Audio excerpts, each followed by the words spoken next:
nous chanterons le temps des cerises, les gueux rossignols, les merles moqueurs seront tous en fête. Les belles auront la folie en tête et les amoureux du soleil au cœur quand nous chanterons le temps des cerises, sifflera bien mieux le merle moqueur.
Radio Soupente, la station des Rapins, 100 fois sans loi, sans courbette. 13 novembre 2018, un beau soleil, après quelques jours de pluie, ça fait du bien. L'émission à Racaillot, pas vrai, vous y croyez, vous, qui consacre son temps de parole au peintre Gustave Moreau, auquel j'ai accolé une découverte que l'on a faite avec ma camarade, l'abstraction. Autrement dit, Gustave Moreau et l'abstraction. Voilà. Vous venez d'écouter Le Temps des cerises du groupe mythique Noir Désir, et nous allons tenter au cours de cette émission sur Radio Soupente de porter un regard en marche sur l'art et de dénoncer les sales coups de la politique politicienne en toc. Une petite citation pour mon presse-papier. Croire en l'histoire officielle, c'est croire des criminels sur parole. Et c'est de Simone Veil, et c'est ma camarade Piquet-Cou qui vient de me la souffler. Oui. Bonjour tout le monde. Vous pouvez nous joindre sur le mail de d'Aracai, artcai2le@orange.fr ou sur le 01 41 95 20 96, le téléphone de Radio Soupente. Vous pouvez nous laisser un message.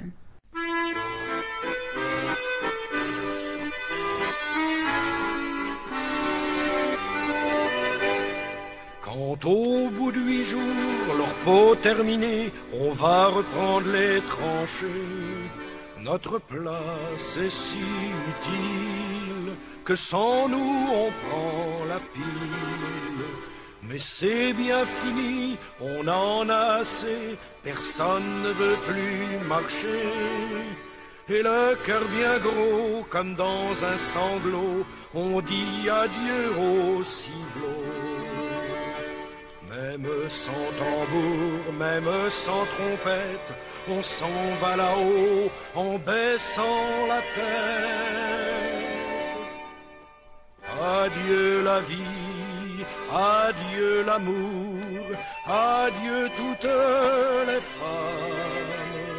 C'est bien fini, c'est pour toujours de cette guerre infâme. C'est à Craonne, sur le plateau, qu'on doit laisser sa peau. Car nous sommes tous condamnés, nous sommes les sacrifiés.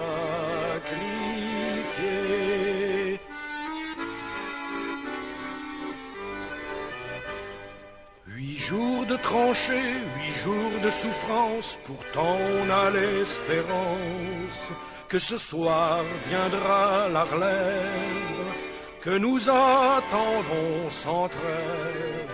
Soudain dans la nuit et dans le silence, on voit quelqu'un qui s'avance. C'est un officier de chasseurs à pied qui vient pour nous remplacer. Doucement dans l'ombre, sous la pluie qui tombe, les petits chasseurs vont chercher leur tombe. Adieu la vie, adieu l'amour, adieu toutes les femmes. C'est bien fini, c'est pour toujours de cette guerre infâme. C'est à Craonne, sur le plateau, qu'on doit laisser sa peau. Car nous sommes tous condamnés, nous sommes les sacrifiés.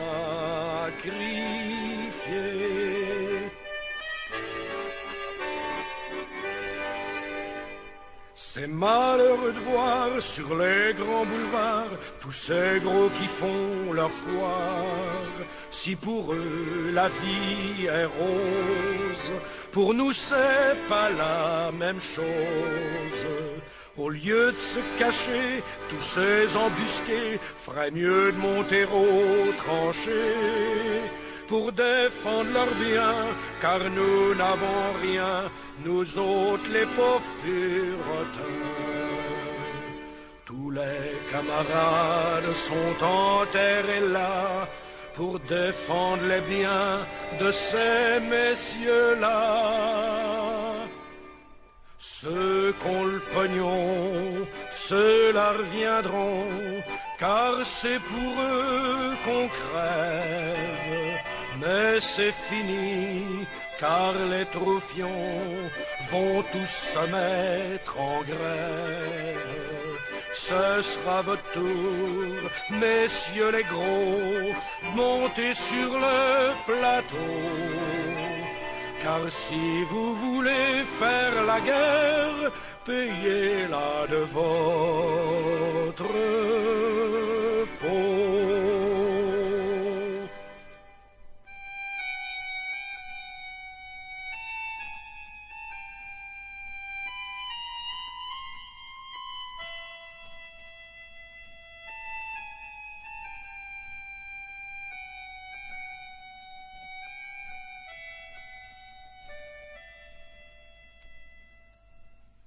C'était la chanson de Craonne interprétée par Marc Augeret.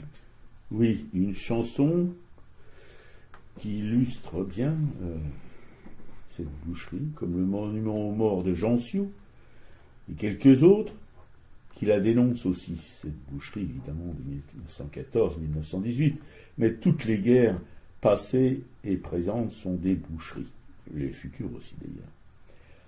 Pas une multitude de monuments, rassurez-vous, et que les guerroyeurs se rassurent aussi. Quelques-uns seulement, très peu.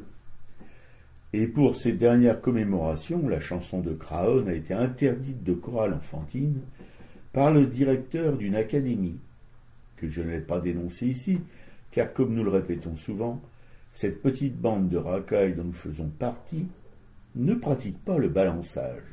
Autrement dit, nous ne sommes pas des donneuses, même de ceux qui ne nous veulent pas que du bien. Et rassurez-vous, le maire de la commune de Tournon-Saint-Martin n'obtempère pas à l'injonction de l'éducation nationale. Or donc, cette très belle et très émouvante chanson, rayée du répertoire, sonne le glas du permis de paix. Pour ouvrir le bal des vampires et du permis de tuer, on se pose la question. Et c'est à croire, car un président de la République française qui fait l'éloge de Pétain le collabo, responsable de la déportation de Français de confession juive, de résistants, et oblige des jeunes Français à partir travailler dans l'industrie de guerre allemande, un Trump la mort, de tout ce qui grenouille dans les marécages de la pensée raciste et de la mise en œuvre des actes qu'elle engendre, un Poutine, un Erdogan, un Orban, et les curtons polonais, Netanyahou et son pote le jeune roi d'Arabie, commanditaires du dépeçage d'un journaliste saoudien et des massacres au Yémen, entre massacreurs, des Palestiniens et des Yéménites, une très longue liste funèbre, qui assistait, pour la plupart, et c'est là que ça devient vraiment une farce grand guignolesque, à une cérémonie à l'Arc de Triomphe pour commémorer l'armistice de 1918. Une sinistre pantalonnade, où le peuple n'est pas le bienvenu. Ce peuple massacré par les devanciers de ces chefs d'État, qui annexent à leur profit la mémoire des sacrifiés de la boucherie de 1914-1918. Partout dans ce monde à l'agonie, sur cette planète où la nature crève, les populismes attisent les braises qui roupillaient sous les cendres de la haine. Qu'un vent mauvais disperse aux quatre coins qui crucifient ce monde. Et qu'en disons-nous? Que faisons-nous pour faire taire les braiements de ces écarisseurs? Un peu de tout, et surtout de rien. Ils sont toujours là, les anciens bouchers de l'Algérie, et leurs drapeaux et leurs médailles devant les monuments aux morts guerriers des deux dernières. Ils remplacent ceux de 14-18 qui jouent à la manille 6 pieds sous terre, et d'autres remplaceront ceux-là après la prochaine que les maîtres du monde préparent au vu et au su de nous autres. Pourquoi se cacher? Nous sommes sous leurs bottes ferrées, écrabouillées, sans pouvoir émettre un son audible. Comprenez, sous la botte, sous une botte, sous des bottes, il n'y a pas de la place pour clabauder. Une excuse qui en vaut une autre. On crève aussi dans les révolutions libératrices, qui libèrent surtout la place pour d'autres chefs, d'autres ambitions, qui ne sont pas motivés par le bien du peuple, mais surtout par leur bien propre. Pourquoi, encore une fois, se cacher? Nous en redemandons de leurs salades, de leurs promesses bidons. Nous aimons le réchauffer, nous voulons avant tout croire leurs blablas éculés. Nous votons encore pour les faire rigoler, probablement, pour les flatter, plus sûrement, en espérant connement en tirer un petit bénéfice. Alors, ils vous en servent encore, jusqu'à ce que vous en creviez. Vive la République, vive la France, et vive les pieds nickelés. Ouais, bon, on s'est retrouvés hier, sans le vouloir. Moi, je pensais aller chanter des chants révolutionnaires au Père-Lachaise avec la CNT. Et malheureusement, à cause de la pluie, il n'y avait pas de chant révolutionnaire. Et en fait, c'était impossible d'approcher le Père-Lachaise par le boulevard de Charonne parce qu'il y avait des commémorations. Là, ils avaient préparé pendant la semaine des plaques immenses qu'ils ont placardées sur tout le long du mur. Et là, c'était réservé aux officiels. Hein. Donc, le petit peuple, il rentrait au Père-Lachaise par les petites entrées par derrière, quoi. Voilà. Et parce que par devant l'entrée principale du Père-Lachaise, il y avait un podium, etc. Il y avait un alignement de chaises blanches devant, pour les notabilités probablement, comme à l'Arc de Triomphe. Et pour que le peuple puisse écouter la chorale ou assister de près à tout ce qui se passait, le peuple était si loin du spectacle qu'il ne pouvait ni rien entendre ni rien voir. Voilà. Ouais. Alors j'ai regardé, là je t'ai vu sur Le Parisien, il y a une étude qui est intéressante, qui qui a été publiée à partir des données qui sont sur le Memorial GenWeb, c'est-à-dire que c'est sur les prénoms des soldats qui sont morts pendant ce conflit. Alors on peut rappeler qu'en moyenne c'est 700 soldats par jour qui sont morts pendant ce conflit. Donc on trouve bien sûr des prénoms courants pour l'époque, des Jean, des Pierre, des Louis. Mais en fait, ce qui est intéressant, c'est que si on regarde un petit peu, on trouve des prénoms moins traditionnels ensuite. Et si on regroupe des variantes de Mohamed, comme Mohamed, Ben Mohamed, etc., eh ben on trouve 1717 soldats qui sont tombés au combat pour la France. Ça veut dire qu'en fait, ils sont suffisamment nombreux pour intégrer la liste des 50 prénoms qui ont versé le plus lourd tribut au conflit. Donc il y a des Algériens, des Marocains et des Tunisiens. Oui, il y en a probablement plus de 1700, mais bon, c'est ce qu'ils ont gravé. Mais comme il y a eu quand même en France presque 1,5 million de morts et 2 millions de blessés, etc., sans compter les disparus, plus la population civile, voilà, c'est pour donner une indication, c'est simplement ça, parce que s'ils n'ont pas pu mettre le million de morts sur le panneau. Non, je ne parle pas du panneau, je parle de l'article qui est dans le Parisien, qui a été fait à partir d'une base de données qui est une base sérieuse, qui est alimentée sérieusement. Je pense qu'il y a beaucoup plus d'Algériens qui sont morts, puisqu'il y avait les tabors marocains, etc. Il y avait, tu vois, c'est quand même... Non, tout ça, c'était quand même pour préciser qu'effectivement, il n'y avait pas que des gens, des pierres, voilà, des prénoms qu'on dirait, des prénoms strictement français, quoi. Voilà. Alors moi, on a autre chose à dire sur cette commémoration. Il y avait une manif à la place de la République, on n'y est pas allé malheureusement.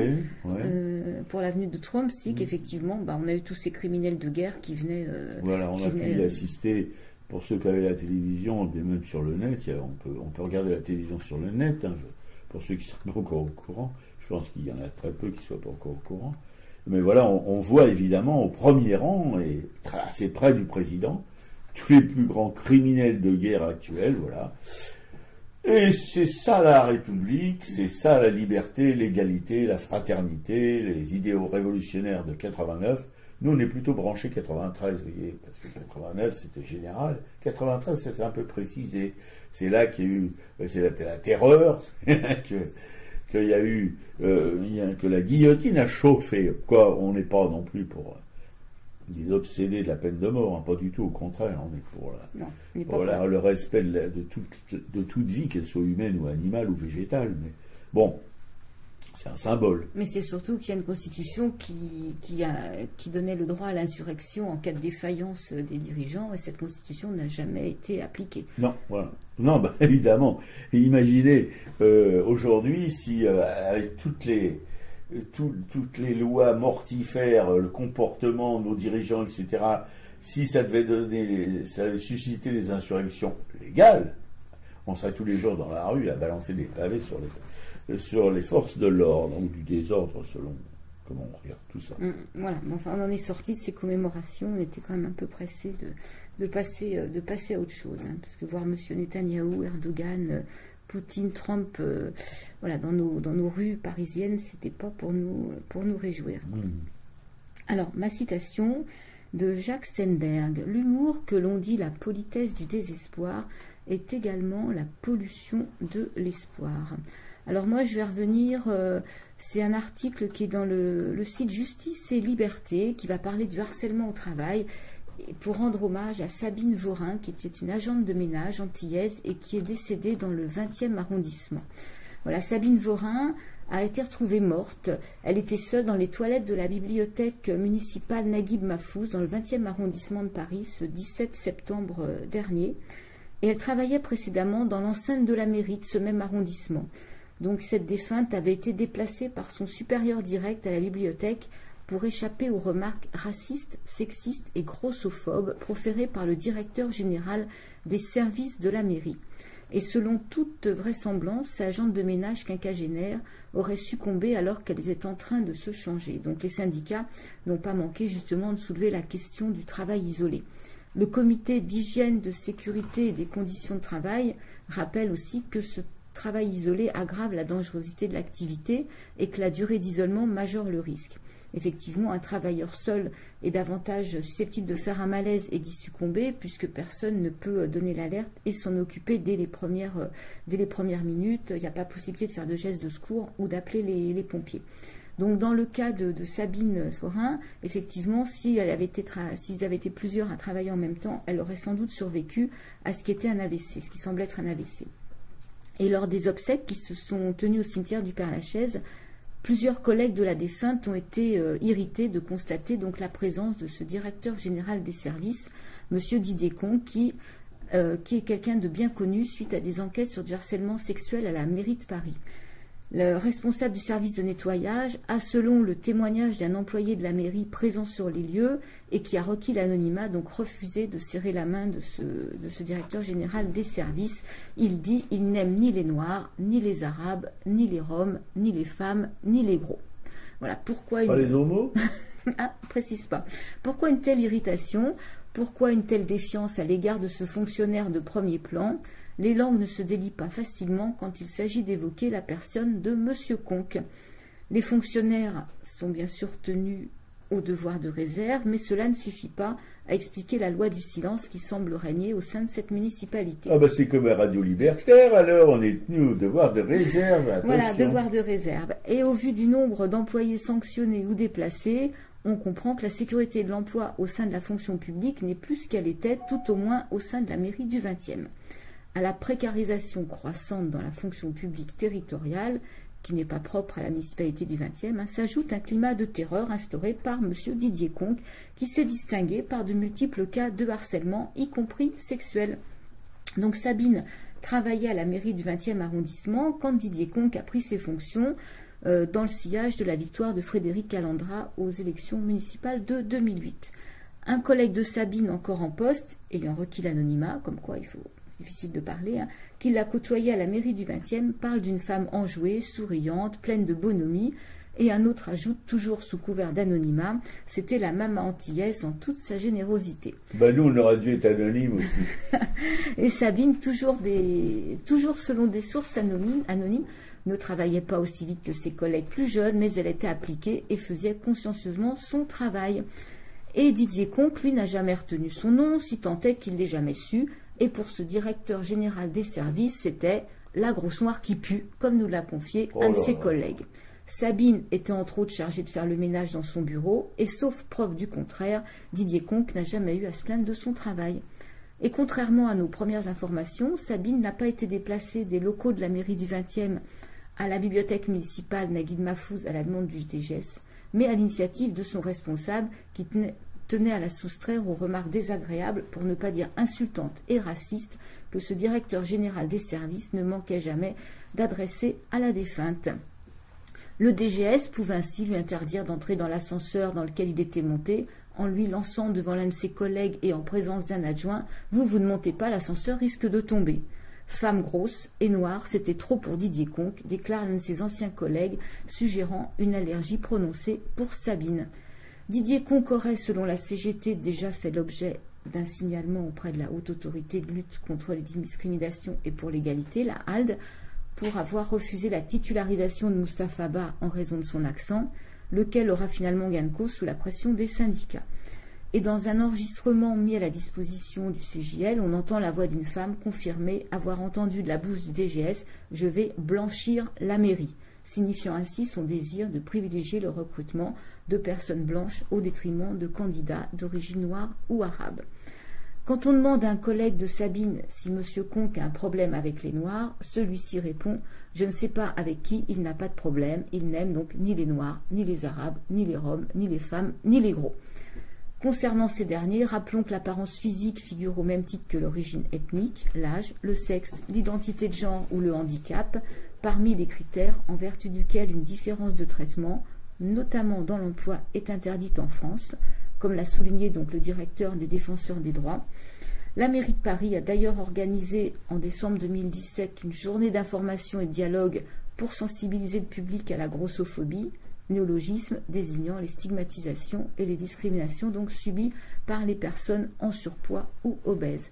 Mais tout comme dans les cas de harcèlement sexuel, rares sont les victimes de racisme, de sexisme ou de grossophobie qui saisissent la justice, à savoir que dans les cas de racisme, seuls 3% des personnes victimes d'injures racistes portent plainte, selon une enquête du ministère de l'Intérieur de juin 2018, Et rappelons qu'il est fait obligation aux fonctionnaires encadrants de protéger leurs subalternes de toute forme de discrimination et le cas échéant de les dénoncer. Didier Conque n'a jusqu'à présent fait l'objet d'aucun rappel à l'ordre ni d'aucune sanction administrative ou pénale. Ouais. C'est terrible. Oui. C'est terrible parce que s'il y a un cas comme ça qui sort, il y en a combien dont on ne parle pas. Il faudra bien que ça change. Il faudra bien que ça change, la bêtise au sommet, la banquise qui se défait, les banques qui font la loi, les enfants en prison, la mafia sur le pont, la morgue des bouffons, les idiots qui pérorent, le peuple qui s'endort. Il faudra bien que ça change, changer la vie, changer le décor. Il faudra bien que ça change, il y en a qui seront sûrement pas d'accord. Il faudra bien que ça change, il y aura sûrement du sport.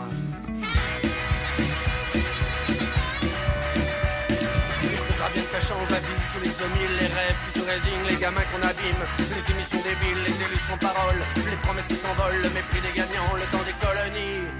Il faudra bien que ça change, changer la vie, changer le décor. Il faudra bien que ça change, il y en a qui seront sûrement pas d'accord.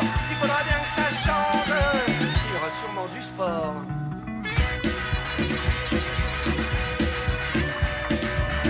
Ça change les murs et les frontières, les rafles et les charters, les droits de l'homme en papier, les sans-papiers sans droit, les treillis léopards, les réseaux en Afrique, les petits arrangements et les gros paquets de fric. Il faudra bien que ça change, changer la vie, changer le décor. Il faudra bien que ça change, il y en a qui seront sûrement pas d'accord. Il faudra bien que ça change, il y aura sûrement du sport.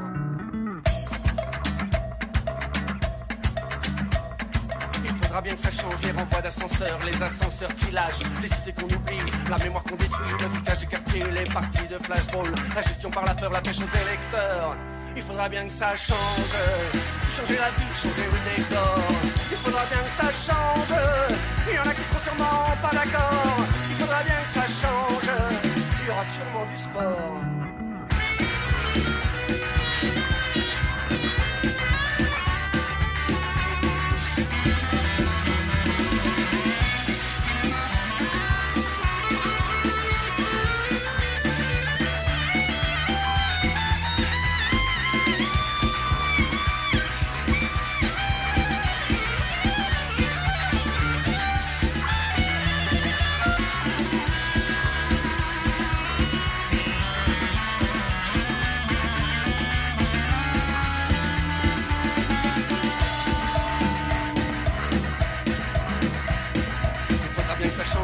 Comme idéal, le loto comme espoir, la foi dans les marchés, le marché de la foi, la messe économique, les experts médiatiques, la raison qui applique, le bonheur cathodique. Il faudra bien que ça change, changer la vie, changer le décor. Il faudra bien que ça change, il y en a qui seront sûrement pas d'accord. Il faudra bien que ça change, il y aura sûrement du sport.